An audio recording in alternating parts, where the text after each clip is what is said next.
अब तक आपने जाना कि रामदेव नकाबपोश की लाश पर से जैसे ही हटे तो उन्हें एहसास हुआ कि पेट और कूल्हे के जख्मों से खून बहे जा रहा था उनके।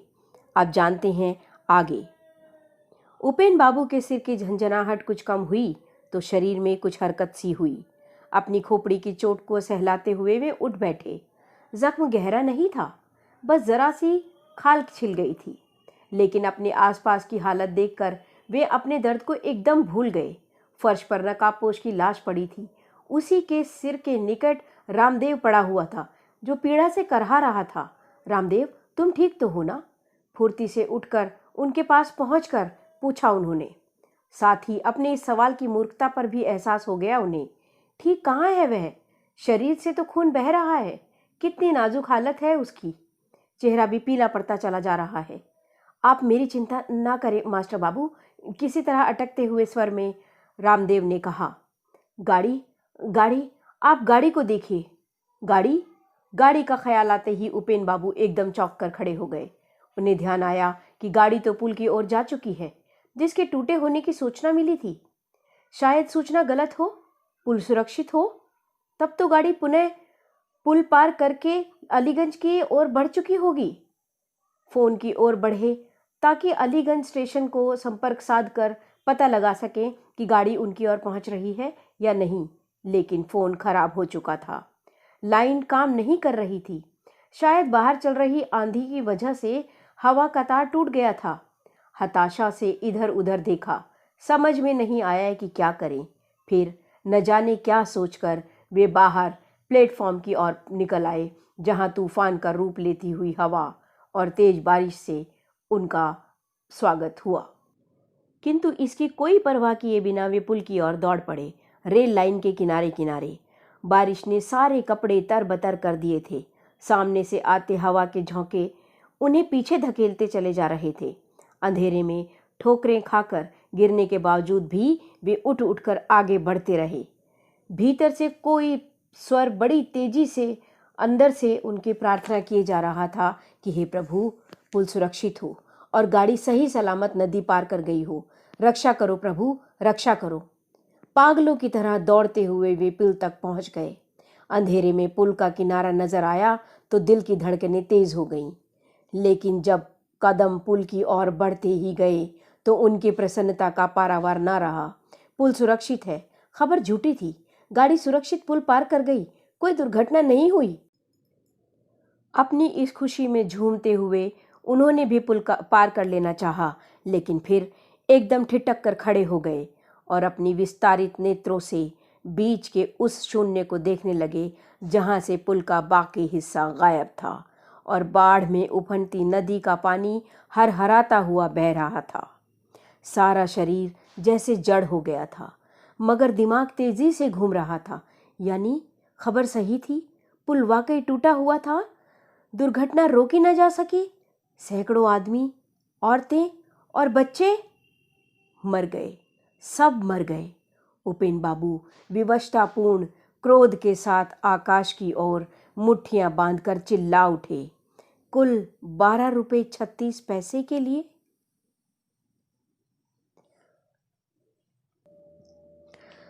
सन 1987 ईस्वी। राजापुर का नाम सुना है? राजपाल एडिटर देशराज के कमरे में प्रविष्ट हुआ तो उसने सीधा सवाल किया। देशराज राजधानी से निकलने वाले बदलता समय अखबार का संपादक था, जिसकी प्रसार संख्या देश भर में नंबर 1 पर मानी जाती थी।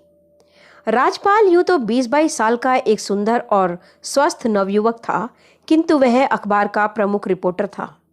एडिटर देशराज, जिसे अपने नाम के साथ एडिटर लगाना विशेष रूप से प्रिय था, राजपाल की खोजी प्रवृत्ति से खास प्रभावित था। उसने कई मामलों में अपनी खोजबीन से अनेक चौंकाने वाले तथ्य प्रस्तुत करके अखबार के प्रचार प्रसार में काफ़ी सहयोग दिया था। अखबार का एक विशेष पाठक वर्ग बेसब्री से राजपाल की रिपोर्टों की प्रतीक्षा करता था। क्या यह नाम सुनना ज़रूरी है मेरे लिए? एडिटर देशराज के सवाल के जवाब में राजपाल ने उसके सामने कुर्सी पर बैठते हुए पूछा। हाँ। वह क्यों? क्योंकि तुम्हें आज या कल में ही वहां के लिए रवाना होना है। मगर क्यों रवाना होना है? राजापुर में एक रेल माता का मंदिर है। क्या है? राजपाल इस जोर से उछला जैसे कुर्सी ने अचानक ही उसे काट खाया हो। रेल माता का मंदिर, ये क्या भला है? यही जानने के लिए तो तुम्हें वहां भेजा जा रहा है। राजापुर जाकर तुम्हें इस रेल माता के मंदिर पर विशेष रिपोर्ट तैयार करनी है। ये हिंदुस्तान भी खूब जगह है, और कोई माता नहीं मिली तो रेल माता का मंदिर ही बना दिया। बड़ी मान्यता है इस मंदिर की इस इलाके में। दूर दूर से श्रद्धालु इस रेल माता के मंदिर में अपनी मनौतियां मांगने आते हैं। आते होंगे, राजपाल बड़ी लापरवाही से बोला, लेकिन इस बकवास करने के बारे में लिखने के लिए क्या मैं ही रह गया हूं? एडिटर देशराज ने कुछ कहना चाहा, मगर उसे बोलने का कोई मौका दिए बिना राजपाल कहता गया, और आपको भी खबर में छापने के लिए कोई और ढंग की चीज नहीं रह गई है जो इस तरह की बेकार के टॉपिकों? अपने पाठकों को नई नई जानकारी देना हमारा फर्ज है, एडिटर देशराज ने उसकी बात बीच में काटते हुए कहा। और नई जानकारी देने के लिए आप अब ऐसे विषय चुनने लगे हैं? तुम्हें वहां सिर्फ मंदिर के बारे में ही नहीं, बल्कि रेलगाड़ी के भूत के बारे में भी जानकारी हासिल करनी है। रेलगाड़ी का भूत? हाँ। इन सब बेपर की बातों के लिए आप अपना और मेरा वक्त बर्बाद करना चाहते हैं? हो सकता है कि वक्त बर्बाद हो, देशराज बोला, लेकिन यह भी तो हो सकता है कि तुम अपने आदत के मुताबिक कुछ रहस्यमय तथ्यों को उजागर करने में सफल हो जाओ। कुछ लोगों ने मजाक मजाक में एक रेल माता का मंदिर बना दिया, और भोले भाले ग्रामीण अपने अंतर की श्रद्धा के कारण उसे पूजने लगे। मंदिर को प्रभावित और प्रचारित करने के लिए एक रेलगाड़ी के भूत की भी हवा उड़ा दी गई। सारा पहाड़ खोदने के बाद इस चूहे जैसी जानकारी के अलावा और कुछ नहीं हाथ लगने वाला। ये आप मुझसे अभी जान लीजिए। हो सकता है कि तुम्हारी बात सही निकले, एडिटर देशराज ने उसकी आंखों में झांकते हुए कहा, लेकिन यह भी तो हो सकता है कि मेरी आज्ञा अनुसार तुम कुछ तथ्य खोजने में कामयाब हो जाओ, क्योंकि ये किस्सा 45 वर्ष पुरानी एक घटना से जुड़ा है। किस घटना से? उस घटना के बारे में मैं तुम्हें थोड़ा बहुत बता सकता हूं, लेकिन बेहतर यही होगा कि तुम राजापुर जाकर ही अपनी खोजबीन से सारी बातें पता करो। लेकिन आप ऐसे क्यों नहीं बताना चाहते? क्योंकि उस घटना के बारे में मुझे इतनी कम जानकारी हासिल है कि मैं उस पर सही ढंग से रोशनी नहीं डाल सकूंगा। आप एक बेकार सी बात में व्यर्थ का रहस्य पैदा करके मुझे यहां से भेजना चाहते हैं, तो मैं चला जाता हूं। आखिर नौकर का कर्तव्य है कि वह मालिक का हुक्म माने, चाहे वह कितना भी गलत क्यों ना हो। किंतु इतना मैं आपको अभी से बता देता हूं कि जैसे बंद गोभी की सब्जी छीलने पर अंदर से सिर्फ छिलके ही छिलके निकलते हैं और कुछ नहीं, यही हाल इस मामले का भी होगा। तुम अपने रवाना होने की तैयारी करो। जो हुक्म, राजपाल उठकर सलाम ठोकता हुआ बोला। और हाँ, अपने घर पर राजापुर की जगह किसी और जगह का नाम लो तो बेहतर होगा। ये क्यों? शायद तुम्हारे पिताजी को तुम्हारा राजपुर जाना गवारा ना हो। और वो क्यों नहीं जाने देंगे मुझे? इस बारे में मैं तुम्हें कुछ नहीं कह सकता। मेरा ख्याल है कि शायद उन्हें कोई ऐतराज हो। एडिटर देशराज की बात राजपाल के समझ में नहीं आई थी। आखिर क्यों उसके पिताजी उसे राजापुर जाने के लिए ऐतराज करेंगे? उसके पिता करणपाल इलेक्ट्रॉनिक्स के सामान की एक बड़ी दुकान के मालिक थे। उनकी इच्छा थी कि राजपाल अपनी शिक्षा पूरी करने के बाद उनके व्यापार में ही हाथ बटाए। लेकिन जब राजपाल ने बताया कि उसका इरादा जर्नलिस्ट बनने का है, तो उन्होंने कोई ऐतराज नहीं किया। अपने काम के सिलसिले में उसके कहीं आने जाने पर भी उन्होंने कभी कोई रोक नहीं लगाई। फिर भला राजापुर जाने पर उनका ऐतराज क्यों? उसका ख्याल था कि यह बात देशराज ने यूं ही कह दी होगी, लेकिन जब रात का खाना खाते समय उसने पिता से राजापुर जाने का जिक्र किया, तो उसके पिता करणपाल ने एकदम चौंक कर पूछा, राजापुर? वहां क्यों जाना चाहते हो तुम? चौंकने का कोई खास अर्थ न लगाते हुए राजपाल ने साधारण से स्वर में कहा, सुना है वहां कोई रेल माता का मंदिर। राजपाल की बात पूरी भी नहीं हुई थी कि करणपाल हाथ का कौर प्लेट में ही पटकते हुए झटके से उठा और उत्तेजित स्वर में बोला, रेल? फिर वही रेल? राजपाल आश्चर्य के साथ देखता रह गया और करणपाल तेजी के साथ अपने कमरे में बढ़ गया। क्या बात है माँ? राजपाल ने निकट बैठी हुई माँ से पूछा।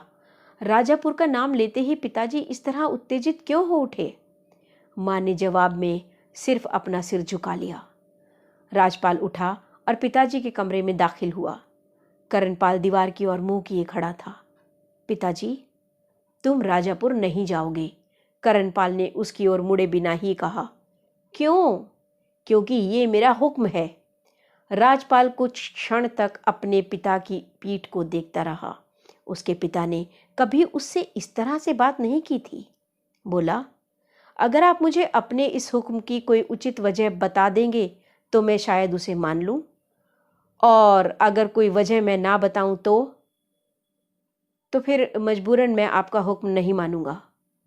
करणपाल ने कुछ नहीं कहा, खामोशी से दीवार की ओर मुंह किए खड़ा रहा। आप जानते हैं कि मैंने पत्रकारिता का पेशा इसीलिए अपनाया है कि जानकारियां हासिल करने का मुझे शौक है, राजपाल ने कहा। करणपाल उसकी ओर घूमा तो राजपाल ने पाया कि उसकी आंखें सजल थी और होंठ कांप रहे थे। भर्राई हुई आवाज में बोला, तुम्हारे उसी शौक की वजह से तो मैं डर कर कह रहा हूं कि तुम राजापुर ना जाओ। मगर क्यों? क्योंकि मैं नहीं चाहता कि हमारे खानदान की वो कलंक गाथा जो वक्त के कदमों के नीचे दफन हो चुकी है, कोई उसे फिर से खोद कर निकाले, फिर से दुनिया के सामने आए। हमारे खानदान की कलंक गाथा? गहनतम आश्चर्य के सागर में डूबते हुए राजपाल बोला, ये क्या कह रहे हैं आप? राजापुर के साथ हमारे खानदान की कौन सी कलंक गाथा जुड़ी हुई है? जानता हूं, इस सच को अब तुमसे छुपाए रखना बहुत मुश्किल है, उसके पिता ने एक दीर्घ निश्वास के साथ कहा। तुम किसी न किसी तरह उसे जान ही लोगे, मैं ही बता देता हूं। बैठो। राजपाल एक कुर्सी पर बैठ गया। करणपाल पलंग के किनारे पर बैठता हुआ बोला, आज से 45 साल पहले राजापुर स्टेशन पर एक भयानक दुर्घटना घटी। जब मैं कुल 3-4 साल का था। सुना है वह एक तूफानी रात थी जब राजापुर के स्टेशन मास्टर के पास फोन आया कि किसी ने नदी का पुल टूटा होने की सूचना दी है। फोन दारागंज स्टेशन मास्टर ने किया था और उसने आग्रह किया था कि वहां से जनरल क्राफोर्ड की स्पेशल रेलगाड़ी रवाना हो चुकी है और इस सूचना की सत्यता का पता लगाकर संभावित दुर्घटना होने से रोकें। राजापुर एक छोटा सा स्टेशन था। वहां सिर्फ 2 ही व्यक्ति करता धरता थे, एक सिग्नल मैन और दूसरा स्टेशन मास्टर, जिसने सिग्नल मैन को हरे की जगह लाल सिग्नल करके पुल की जांच करने का आदेश दिया। इससे पहले कि सिग्नल मैन उस आदेश का पालन करने के लिए उद्यत होता, वहां एक नकाबपोश पहुंच गया जो पिस्तौल की नोक पर स्टेशन की सेफ लूटना चाहता था। स्टेशन मास्टर ने उसे बहुत समझाने की कोशिश की कि सेफ में कुल 12 रुपये 36 पैसे की रकम है और एक रेलगाड़ी दुर्घटनाग्रस्त होने जा रही है। उसमें सवार सैकड़ों निर्दोष यात्रियों के जीवन का सवाल है। लेकिन नकाबपोश पर उन बातों का कोई असर नहीं हुआ। स्टेशन मास्टर ने सेफ की चाबी उसके सामने फेंक दी, मगर नकाबपोश फिर भी किसी को बाहर जाने नहीं दे रहा था। सिग्नल मैन ने कोशिश की तो उसने उसे गोली मार दी। झगड़ा हुआ और वह नकाबपोश वहीं मारा गया। जब वहां ये सब कुछ घटित हो रहा था तो बीच में से ही रेलगाड़ी गड़गड़ाती हुई गुजर गई।